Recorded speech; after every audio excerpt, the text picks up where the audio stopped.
This is Inside Indiana Business Radio for the afternoon of December 1st, 2022. I'm Alex Brown.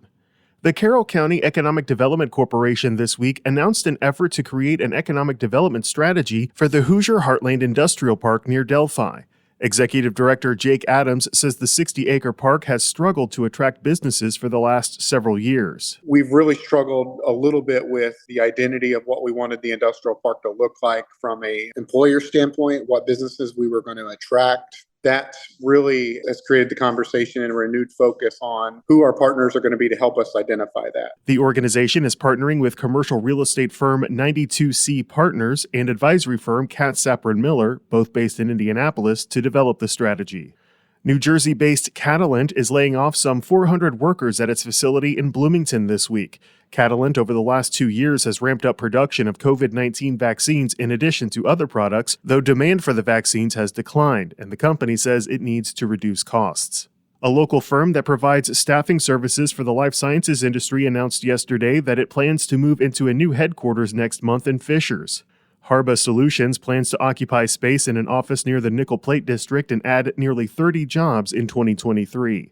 From the number one source for Indiana business news, this is Inside Indiana Business Radio. Save the date for IBJ's CFO of the Year event, December 9th at 8 a.m. at the JW Marriott in downtown Indianapolis. Join us for breakfast and an awards presentation as we unveil this year's class of Indiana's top financial executives. Reserve your seat or secure a corporate table to show your support for this year's group of impressive honorees. Learn more and RSVP by December the 5th at ibj.com/events. This is Gary Dick. Each week, Inside Indiana Business brings you the people, places, and policies that shape the Indiana economy.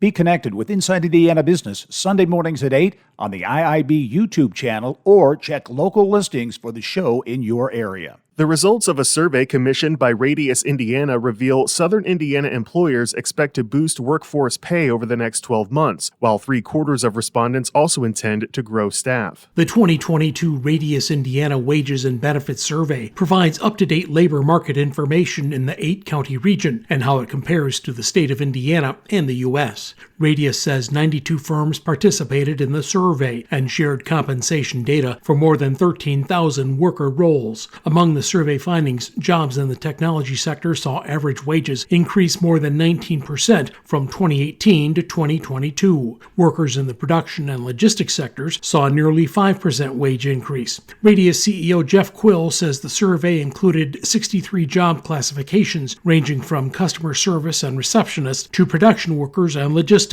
The survey data also shows 30% now have some employees who split their schedule between the workplace and remote locations, and 19% have some employees who work remotely full-time. Martin County Alliance Executive Director Jessica Potts says the results will be a vital tool as they launch a new business retention and expansion program in Martin County. Wes Mills, Inside Indiana Business Radio. Richmond-based Reed Health has begun work to convert its current geriatric psychiatric unit into a medical surgical unit. The health system, which discontinued its inpatient geriatric psychiatric services earlier this week, says the reconfiguration will help meet the evolving needs of its patients and expand capacity of its general acute care services.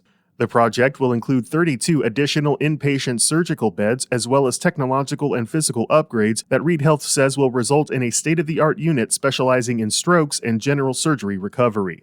Details of its financial investment were not disclosed. Road salt season is approaching in the Hoosier State, and highway departments need to keep track of how much material is left in stockpiles. 2 civil engineering professors from Purdue University have developed an automated system that can estimate the volume, doing away with rough visual estimates often used by maintenance crews. Purdue professor Darcy Bullock explains how the salt monitoring and reporting technology platform is helping INDOT. It's very hard to estimate stockpile quantities within, say, 30 or 40%.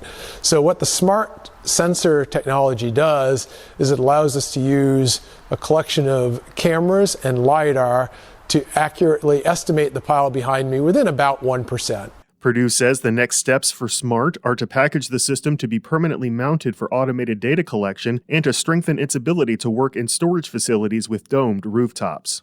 Sign up for the Business News subscription this week and get a 50% discount with our Cyber Week deal. Get unlimited digital and print access to IBJ and Inside Indiana Business. Available through Friday for new subscribers only. Details at insideindianabusiness.com/cyber-week. Former Eli Lilly CEO John Lechleiter is this week's guest on the Business and Beyond podcast with Gary Dick, presented by PNC, a weekly conversation with high-profile Hoosiers in business, sports, and entertainment, and beyond. Available now from your favorite podcast provider. I'm Alex Brown for Inside Indiana Business Radio on Demand.